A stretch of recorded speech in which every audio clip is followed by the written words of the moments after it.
안녕하세요. 아는 안과 닥터 서정훈 원장입니다. 이번 영상에서는 스마일 라식에 대한 여러 궁금증을 해결해 드리고 유튜브나 블로그 등에 올라와 있는 스마일 라식과 관련된 잘못된 오해, 잘못된 정보를 바로 잡아 드리겠습니다. 본격적인 Q&A에 들어가기에 앞서서 실제로 제가 집도했던 스마일 라식 환자분 중에서 고도근시, 초고도 난시 환자분의 수술 스토리를 먼저 들려드리겠습니다.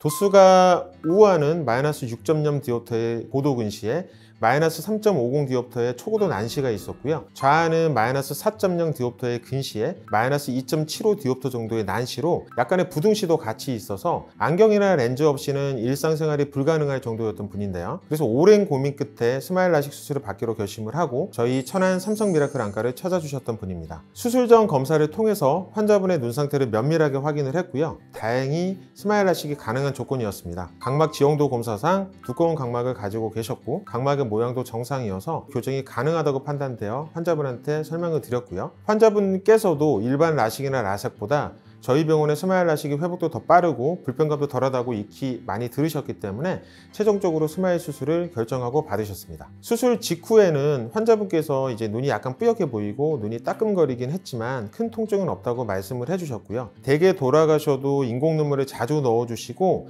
관리를 나름 열심히 해주셨다고 말씀을 해주셨는데요. 사실 스마일 라식은 수술 후에 여타의 라식이나 라섹처럼 큰 불편감이 없이 거의 바로 시력이 잘 나오기 때문에 큰 불편감은 없으셨다고 이야기해 주셨습니다. 수술 후 하루 이틀 정도 눈이 조금 건조한 느낌이 있었다고 하셨지만 인공 눈물을 정기적으로 잘 넣어줬기 때문에 큰 불편은 없다고 하셨고요. 그리고 수술 후에 바로 일상생활로 복귀할 수 있었던 점이 정말 편리했다고 이렇게 말씀을 해 주셨습니다. 특히 아주 심한 고도근시, 난시임에도 불구하고 수술 후 빠르게 1.0 이상의 시력을 회복을 하셔서 만족도가 아주 높으셨던 경우예요. 저희 병원에서 스마일 라식을 받은 거의 대부분의 환자분들의 후기가 이와 비슷한데요. 수술 과정에서도 그렇고 수술 후에도 그렇고 별다른 불편감이나 통증이 없고 수술 후 바로 시력이 나오는 것에 대해서 놀라워하시고 매우 만족해 하시거든요. 해보신 분이 지금 이 영상을 보고 계시다면 바로 고개를 끄덕거리실 것 같은데요. 그럼 많은 분들이 질문 주시는 스마일 라식 관련 내용에 대해 답해드리는 시간을 가져보겠습니다.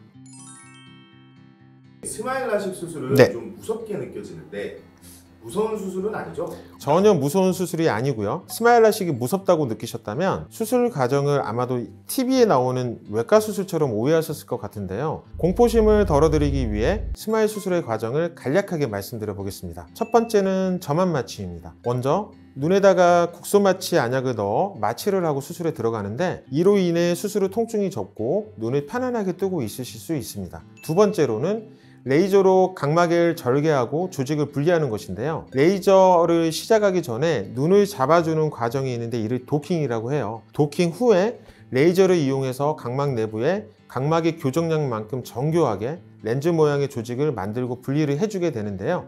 이때 각막 표면은 거의 손상이 되지 않고 절개창도 2mm로 매우 작습니다. 절개창이 작다는 것은 그만큼 각막 손상이 적다는 의미이고 수술 후 회복 기간도 짧다는 것을 말하는 거예요. 세 번째로는 분리된 조직을 제거를 하는 겁니다. 레이저로 분리된 그 각막 실질 조직, 즉 렌티큘이라고 하는 부분을 작은 절개창을 통해서 이렇게 제거를 하게 되는 건데 이 과정을 통해서 각막의 굴절력을 변경하여 시력을 교정을 하는 겁니다. 이게 전부예요. 여러분이 생각하셨던 것처럼 전혀 무시무시한 수술이 아니죠. 말씀드린 수술의 모든 과정은 빠르고 안전하게 이루어지며 다른 시력 교정술에 비해 통증 역시 적기 때문에 거의 없다고 보셔도 되는데 그래서 안심하셔도 됩니다. 스마일 라식 수술 중에 눈을 감으면 어떤 문제가 생길 수 있나요? 우선은 스마일 라식 수술 중에는 눈을 감을 수가 없도록 스페큘럼이라고 하는 기구를 사용해서 눈을 벌리게 되고요. 그 다음 석션이라고 해서 레이저가 시작하기 전에 안구 고정 장치로 음압을 걸어 눈을 잡아주기 때문에 웬만큼 힘을 줘서는 눈을 움직일 수가 없어요. 실제로 수술을 해보면 거의 대부분 협조를 잘 해주셔서 문제가 없는데 간혹 긴장하시거나 해서 고개를 확 튼다든지 턱을 들든지 해가지고 이 고정 장치가 풀리는 경우가 아주 가끔 있습니다. 이 석션 로스라고 하는데 다행히 이때 레이저가 멈추게 돼요. 이제 일종의 안전장치인 셈이죠. 그러면 석션 로스가 되면 어떻게 하느냐? 후발주자인 타사 장비의 경우에는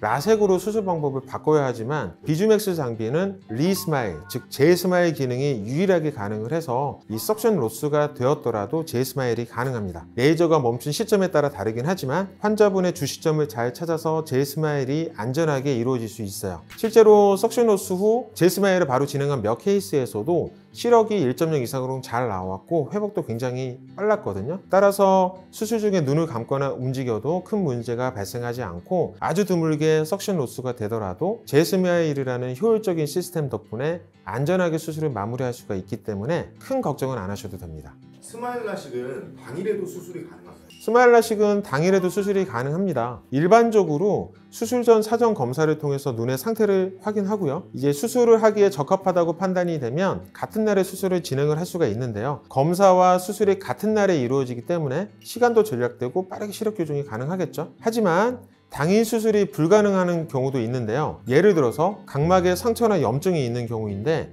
이 경우에는 각막의 염증 치료를 완료한 뒤에 수술을 진행을 해야 합니다. 두 번째로는 오랜 기간 렌즈 착용으로 각막 변형이 생겨 있는 경우가 있어요. 이 경우에는 검안 결과가 부정확해질 수밖에 없기 때문에 렌즈 중단 기간을 좀 더 늘린 뒤에 수술 전 검사를 다시 진행하고 안정화되면 수술을 진행을 해야 합니다. 세 번째로는 이게 중요한 얘기인데 시력 측정을 했을 때 도수 변동이 큰 경우인데요. 수술 전 도수 검사를 할 때 기계로 도수값을 측정을 하고 MR이라고 해서 검안사 그리고 의사가 직접 도수를 측정을 하게 되는데 이 차이가 많이 나는 경우가 있어요. 대개의 경우가 환자분들의 조절력, 즉 초점을 맞추는 능력이 과도하게 일어나서 발생을 하는 경우인데 이 경우에는 꼭 조절 마비제라는 안약을 사용을 해서 정확하게 도수 측정을 해야 하는 작업이 필요합니다. 그리고 나서 약 기운이 풀리고 나서 다시 검안을 해서 도수를 재측정을 한 다음에 정확하고 안정된 검사 결과를 얻어야 수술이 가능하다고 생각을 하시면 되겠습니다.